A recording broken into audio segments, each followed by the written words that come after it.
Assalamualaikum warahmatullahi wabarakatuh. Saya Syahidah Rahma Aulia. Di sini akan memulai presentasi kami untuk PMW dan di mana kami akan mengembangkan usaha yang sudah ada yaitu Carry Merch. Oke, kita bisa langsung masuk ke presentasinya. Sebelumnya, this is our dedicated group. Ada Nia Rahmadani dengan NIM 3 digit belakang 003 sebagai ketua kelompok kami. Member lain ada Selin Keisha Taulani dengan NIM terakhir 041, ada member lain Nadia Febrianti Surya dengan NIM 057, dan terakhir saya, Syahidah Rahma Aulia dengan NIM terakhir 067. Oke, kita langsung saja membahas tentang apa sih yang kita mau rencanakan, usaha apa yang kita rencanakan. Carry Merch. What is Carry Merch? Apa itu Carry Merch? Carry Merch merupakan unit usaha kreatif berbasis di DKV Unesa yang menyediakan jasa produksi merchandise ilustrasi custom bagi ilustrasi dan konsumen umum. Perlu di-mention kalau Carry Merch ini sudah ada sebelum adanya PMW ini, jadi kita di sini akan mengembangkan usaha yang sudah ada menjadi lebih umum. Nah, awalnya Carry Merch ini berfokus kepada pembuatan aksesoris ilustrasi seperti keychain, phone strap, tapi seiring berkembangnya kebutuhan pasar, usaha ini mau dikembangkan menjadi layanan cetak produk daily use. Apa itu produk daily use? Produk yang kita pakai sehari-hari. Nah, jadi pengembangan produk daily use yang akan ditawarkan itu meliputi 1. Kalender, 2. Notebook, 3. Sketchbook, dan yang keempat, mug atau gelas, yang selanjutnya yaitu botol. Nah, kami di sini ingin mengembangkan produk daily use ini nggak seperti percetakan pada umumnya. Kita benar-benar custom. Kamu mau apa, kami akan usahakan untuk membuat itu semau klien itu. Nah, kita quality over quantity. Jadi kita bisa memproduksi, walaupun kliennya cuma mau satu produk, mereka bisa mencetakkan kami dan kami akan membuat itu sebagus dan semau klien itu tadi. Selanjutnya, pada bagian ini, saya akan menjelaskan struktur pengelola usaha Carry Merch. Dalam operasionalnya, Carry Merch membagi peran kerja ke dalam 4 bagian utama, yaitu owner, sekaligus penanggung jawab usaha, kemudian ada tim kreatif dan pre-press, tim produksi, serta tim quality control dan packaging. Bagian pertama dalam struktur usaha Carry Merch adalah owner atau penanggung jawab usaha, yang dalam usaha ini dipegang oleh ketua kelompok kami. Owner memiliki peran utama dalam mengelola dan mengawasi keseluruhan kegiatan usaha. Tanggung jawab ini meliputi pengaturan koordinasi antar tim, kemudian pengelolaan pesanan pelanggan, serta memastikan setiap tahapan produksi berjalan sesuai dengan rencana. Selain itu, owner juga berperan sebagai pihak yang menghubungkan pelanggan dengan tim internal, sehingga setiap permintaan desain atau spesifikasi produk dapat diteruskan dengan jelas kepada tim yang bertanggung jawab. Kemudian bagian berikutnya adalah tim kreatif dan pre-press yang terdiri dari anggota kelompok kami. Tim ini memiliki peran penting dalam tahap awal proses produksi, karena pada tahap perancangan dan persiapan desain sebelum file dikirim ke proses pencetakan. Tim kreatif membantu pelanggan dalam proses konsultasi desain, terutama untuk memastikan bahwa desain yang dibuat bisa diaplikasikan dengan baik pada media cetak. Selain membantu dalam proses pembuatan ilustrasi, tim kami juga melakukan proses pre-press, yaitu persiapan file desain sebelum dicetak. Kami akan memastikan bahwa file desain sudah memiliki pengaturan yang tepat, seperti bleed, save area, dan juga margin design. Proses selanjutnya dilakukan oleh tim produksi Carry Merch. Tim produksi bertanggung jawab dalam mengubah desain digital menjadi produk fisik melalui proses pencetakan dan pembuatan merchandise.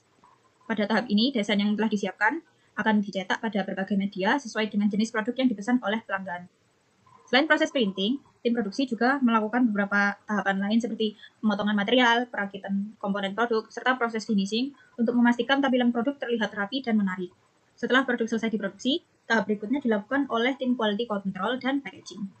Pada tahap ini, setiap produk akan diperiksa secara teliti untuk memastikan bahwa tidak ada kesalahan produksi seperti kesalahan warna, goresan pada material, atau kesalahan pemotongan desain. Setelah produk melewati proses pengecekan kualitas, produk kemudian akan masuk ke tahap packaging. Pada tahap ini, produk akan dikemas menggunakan bahan pelindung seperti plastik pelindung atau bubble wrap agar produk tetap aman selama proses pengiriman. Selanjutnya adalah rencana pemasaran. Yang pertama adalah saluran distribusi. Kami menggunakan Instagram dan Shopee sebagai saluran distribusi utama. Instagram digunakan sebagai media untuk menampilkan portofolio produk, hasil kustomisasi ilustrasi, serta sebagai sarana komunikasi dengan calon pelanggan. Shopee digunakan sebagai platform penjualan utama yang memudahkan pelanggan dalam melakukan transaksi, pembayaran, serta pengiriman produk. Yang kedua adalah strategi promosi. Promosi kami lakukan melalui media sosial Instagram dengan cara mengunggah konten visual yang menampilkan hasil ilustrasi yang telah diaplikasikan pada berbagai produk daily use. Kami juga membuat video Reels atau TikTok hook komedi dengan target audiens sekitar 18-32 tahun untuk membantu mempromosikan produk-produk kami. Hook konten ialah bagian konten yang ada di awal atau pembuka konten yang membuat audiens berhenti scrolling dan menonton konten tersebut. Yang ketiga adalah hubungan pelanggan. Kami menjaga hubungan baik dengan pelanggan melalui komunikasi yang responsif di Instagram maupun Shopee. Pelanggan dapat dengan mudah berkonsultasi mengenai desain ilustrasi yang ingin diaplikasikan pada produk. Selain itu, pelayanan yang ramah serta hasil produk yang sesuai dengan permintaan pelanggan dapat meningkatkan kepuasan pelanggan dan mendorong mereka untuk melakukan pemilihan ulang di masa mendatang. Halo, Kadimerch di sini. Mari kita lanjut ke proses pembuatan. Yang pertama ada pembuatan notebook. Di sini ada 6 proses pembuatan. Mari kita lanjut ke tahap pertama, yaitu tahap pracetak. Nah, pernah nggak sih bertanya-tanya bagaimana sebuah notebook punya bentuk hati yang presisi? Semua dimulai dari tahap cetak. Nah, disinilah ketelitian adalah kunci. Kita tidak hanya membuat ilustrasi, tapi juga menyiapkan die line atau garis pola potong di software vektor. Jangan lupa beri bleed sekitar 3-5 mm agar saat dipotong nanti tidak ada pinggiran putih yang mengganggu estetika. Nah, kita juga harus memperhitungkan gutter atau jarak lubang spiral agar tidak memakan elemen desain atau membuat kertas gampang robek. Yang kedua ada percetakan atau printing. Nah, masuk ke proses cetak, kita menggunakan art karton tebal untuk cover dan kertas HVS atau book paper untuk isinya. Di sini kita menggunakan mesin Epson L121, kemudian ada art paper, dan yang terakhir ada tinta art paper. Epson ini dimodif untuk art paper. Kemudian ada tahap nomor 3, yaitu finishing dan laminasi. Sebelum dipotong, cover wajib diberikan laminasi bisa berupa doff, glossy, atau velvet, supaya tinta awet dan kertas tidak pecah saat ditekuk. Nah, di sini kita menggunakan mesin laminasi Joico LM02 untuk proses laminasinya. Kemudian keempat ada proses die cutting atau pond. Kita menggunakan mesin cutting stiker art paper KH453AB Auto Counter Cut Graphitek. Kemudian nomor 5 adalah pelubangan atau punching dan penjilitan atau binding. Karena bentuknya melengkung, jadi posisi lubang spiral harus disesuaikan dengan presisi dengan kawat wire O sebelum dipasang. Nah, mesin yang kita gunakan adalah mesin jilid Deli E3870. Yang terakhir adalah quality control dan trimming. Nah, terakhir, kita tinggal memastikan bekas potongan rapi dan lubang spiral tidak meleset. Dan notebook pun siap digunakan.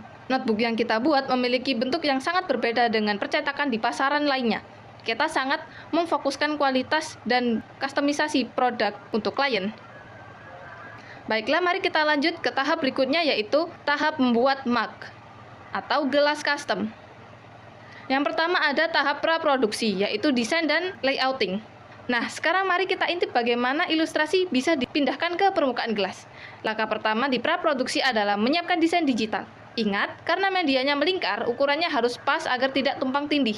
Dan yang paling penting, wajib di mirror. Nah, desain harus dibalik secara horizontal karena nantinya akan ditempel menghadap ke gelas. Untuk mencetak, kita harus menggunakan printer dan tinta sublim di atas sublimation paper agar tinta bisa berpindah sempurna saat dipanaskan. Kemudian nomor 2 adalah persiapan media, yaitu gelas atau tumbler. Nah, untuk medianya pastikan gelas sudah memiliki coating polimer. Gelas biasa tidak akan bisa menyerap tinta. Dan lanjut pada nomor 3, yaitu penempelan desain atau tapping. Pastikan semua permukaan bersih dari debu. Lalu tempelkan kertas desain tadi menggunakan thermal tape atau lakban tahan panas. Jangan pakai lakban biasa, nanti akan meleleh di dalam mesin. Kemudian nomor 4 adalah proses transfer panas atau heat press. Nah, pada suhu sekitar 180 derajat hingga 200 derajat, tinta berubah menjadi gas dan meresap ke dalam lapisan coating gelas. Kita bisa menggunakan mesin mug press selama 3 menit. Atau menggunakan convection oven dengan bantuan shrink wrap untuk hasil full print. Di sini kita menggunakan mesin hot press, yaitu Mangsi. Setelah selesai, segera lepas kertasnya selagi panas untuk menghindari efek ghosting atau bayangan desain yang bergeser. Diinginkan secara alami dan mug custom bisa digunakan. Dan itulah presentasi dari kami. Sebelumnya kami berterima kasih atas atensi yang kalian berikan. Kami akhiri. Wassalamualaikum warahmatullahi wabarakatuh.